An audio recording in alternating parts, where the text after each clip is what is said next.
Hola, ¿qué tal? Muy buenos días, damas y caballeros. Bienvenidos sean a este su canal La Sinfonía del Pensamiento. El día de hoy tengo el gusto, el agrado de presentar monstruos y seres fantásticos en la literatura y pensamiento medieval. Monstruos y seres fantásticos en la literatura y pensamiento medieval. Este artículo fue publicado en 2006 y se debe al autor Joaquín Rubio Tobar, procedente de la Universidad de Alcalá de Henares, Joaquín Rubio Tobar. Entonces, el día de hoy vamos a abrir el abanico de posibilidades, vamos a dejar que fluya este río maravilloso del pensamiento medieval, de la literatura medieval, a través de la noción de monstruo, monstruosidad, del imaginario colectivo, etc. Primeramente nos dice el autor Joaquín Rubio Tobar: no hay espacio de la cultura medieval en el que no aparezca el monstruo. Aparece en las monedas, en el arte de las catedrales, en los pórticos de las iglesias, en los mapas, en las iniciales de los monarcas, en los sellos reales, en las márgenes de algunos manuscritos, en los sermones de los sacerdotes y padres de la iglesia, etcétera, etcétera. Aparecen dibujados y descritos también en los bestiarios, en las enciclopedias, en los tratados eruditos y en general en la literatura. Más adelante, damas y caballeros, vamos a consagrar también algunos videos para abordar el tema de los bestiarios, un género altamente fantástico, maravilloso, y que también sobre el cual se han escrito bastantes cosas. Tenemos por ahí un libro pendiente que vamos a consultar que se llama El Bestiario de Cristo. Pero eso será más adelante. Por lo pronto, solamente queríamos dejar esta pequeña promesa. Continuando con Joaquín Rubio Tobar, nos dice, por ejemplo, que tanto en la epopeya como en el género llamado román, se narran los combates que sostienen con ellos los héroes. Es decir, los combates que tienen los héroes contra los monstruos. También está la literatura de viajes y en ella se les dedica un amplio espacio.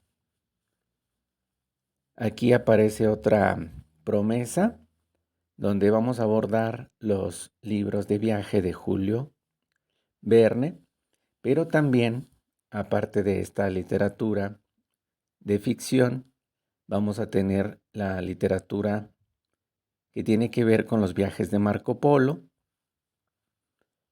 este autor que nos describe cosas fascinantes, exóticas, exuberantes, que pareciesen estar fuera del mundo. La imaginación, dice Joaquín, la imaginación monástica mezcló a menudo lo humano y lo animal para poblar el infierno. La imaginación monástica mezcló a menudo lo humano y lo animal para poblar el infierno. Aquí viene entonces también una pregunta a nuestra mente. ¿Será posible que realmente estas criaturas hayan sido producto de la imaginación humana, como por ejemplo para justificar el que existiese un infierno con seres descomunales, amorfos, con seres ajenos a lo que nosotros conocemos en el mundo? Eso por un lado. Pero más allá de la invención, también nos podemos preguntar si más allá de la invención estos seres en realidad son concretos, es decir, sí tienen una razón de ser y una aparición en el mundo, una aparición formal. Esto también es lo interesante. El poeta italiano Dante convirtió a algunos monstruos mitológicos en demonios y en guardianes del infierno. De ahí que, por ejemplo, la idea de monstruo se asocia mucho al pecado, pero en el caso de Dante también aparece el monstruo asociado a la idea de virtud, como el monstruo que está cuidando o que es guardián del infierno. Por lo tanto, dice Joaquín Rubio Tovar, el monstruo echó raíces en el imaginario, esa capacidad tan profunda que crea y combina las imágenes de que se nutre una sociedad. Se trata entonces de una noción muy discutida, la noción de monstruo, bien sea por su amplitud o bien sea por su enorme aplicabilidad. ¿Qué les parece, damas y caballeros? Estamos reconociendo este museo imaginario, estamos caminando por los pasadizos, por las galerías, por los recovecos, los recorridos que nos ayuda a hacer Joaquín Rubio Tovar. Estamos leyendo el artículo Monstruos y seres fantásticos en la literatura y pensamiento medieval. Continuamos. Los documentos materiales, la economía, las instituciones políticas o la práctica del derecho no son más importantes que las ideas inmateriales por las que se movían los hombres y las mujeres. Repito, los documentos materiales, la economía, las instituciones políticas o la práctica del derecho no son más importantes que las ideas inmateriales por las que se movían los hombres y las mujeres. Por ende, el imaginario es el dominio de las creencias, especialmente de aquellas que se refieren a las fuerzas sobrenaturales, sean positivas, negativas o ambiguas. El imaginario es el dominio de las creencias, especialmente de aquellas que se refieren a las fuerzas sobrenaturales, sean positivas, negativas o ambiguas. El imaginario nos habla del más allá, nos habla desde el ámbito de la leyenda, desde el mito. Es el terreno de lo maravilloso, lo exótico, lo antropológico, donde se expresa el rostro del otro, ese rostro del otro que se presenta como el salvaje, el monstruo, el extranjero. Existe también el imaginario del cuerpo. Una parte importante, una parte sustantiva del imaginario cristiano medieval, por ejemplo, se concibió a partir de la imagen del cuerpo. También tenemos que, por ejemplo, existen nociones de profundo significado, tales como el bosque, el río, la fuente, el mar, la isla, etc. Y Rubio Tovar nos recuerda que el bosque es el lugar de encuentro entre el mundo natural y el sobrenatural. Los monstruos y los símbolos que inundan los temores y pesadillas de las personas en el siglo XI no son nuestras y se nutren de fuentes diversas a las nuestras. Esto es interesante, damas y caballeros. Repito, los monstruos y los símbolos que inundan los temores y pesadillas de las personas del siglo XI no son los nuestros y se nutren de fuentes diversas a las nuestras.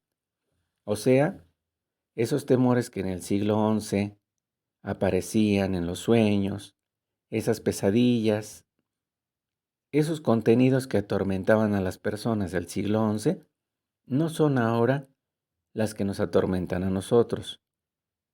Y para enfatizar, nos dice también el autor: hoy no nos aterran los dragones, sino otra clase de criaturas. Por ejemplo, el rostro diminuto de los virus. Hoy no nos atormentan los dragones, sino otra clase de criaturas. Por ejemplo, el rostro diminuto de los virus.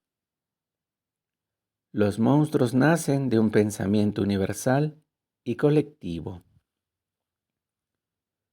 Por cierto, la actividad cerebral que conocemos con el nombre de sueño es continua desde que el ser humano es humano, pero su interpretación depende de cada cultura. Es un hecho cultural. Repito esta idea de Rubio Tobar. La actividad cerebral que conocemos con el nombre de sueño es continua desde que el ser humano es humano, pero su interpretación depende de cada cultura. Se trata entonces de un hecho cultural. Pero el imaginario de una sociedad se nutre de unas fuentes concretas, de fragmentos de tradiciones antiguas, tradiciones orales o monumentos del pasado, tales como ruinas de edificios, descubrimientos de osarios o tesoros en el subsuelo. Una sociedad compleja no tiene solo un imaginario, pues éste se diversifica según los grupos sociales, las naciones, las ciudades, los pueblos o los individuos. Una sociedad compleja, estoy repitiendo, no tiene solo un imaginario, pues éste se diversifica según los grupos sociales, las naciones, las ciudades, los pueblos o los individuos. La realidad entra en el imaginario. El imaginario está constituido por sueños, mitos, arte, etc. Bueno, la realidad entra en el imaginario, pero también el imaginario afecta a la realidad. Aquí hay un binomio de ida y vuelta de la realidad hacia el imaginario y del imaginario de regreso hacia la realidad. El monstruo es una criatura que vive en la frontera entre la naturaleza y la cultura, entre lo real y lo soñado, en lo abismal del imaginario. Repito, el monstruo es una criatura que vive en la frontera entre la naturaleza y la cultura, entre lo real y lo soñado. Es decir, el monstruo habita en el abismal del imaginario. ¿Qué les parece, damas y caballeros, esta aportación de Rubio Tobar? Estamos haciendo un acercamiento preliminar a este maravilloso artículo aparecido en 2006 que se llama Monstruos y seres fantásticos en la literatura y pensamiento medieval. Finalmente, antes de que cerremos esta aportación, Rubio Tobar nos muestra lo siguiente. La monstruosidad es una de esas categorías que se ha quedado en los márgenes de la cultura y que escapa a las clasificaciones a las que es tan aficionada la mentalidad occidental. La monstruosidad es una de esas categorías que se ha quedado en los márgenes de la cultura y que escapa a la clasificación a la que es aficionada la mentalidad occidental. Todo lo queremos clasificar, todo lo queremos poner con una etiqueta, con un contenido específico, y sin embargo, dice Rubio Tobar, la monstruosidad tiene ciertas categorías que van más allá de lo que nosotros podemos encontrar de común en una cultura. Estamos en el campo de lo extraordinario. Damas y caballeros, estamos a punto de concluir esta pequeña aportación. Este es su canal La Sinfonía del Pensamiento. Con el gusto de siempre trabajando en pro de la humanidad, en pro de la educación espiritual.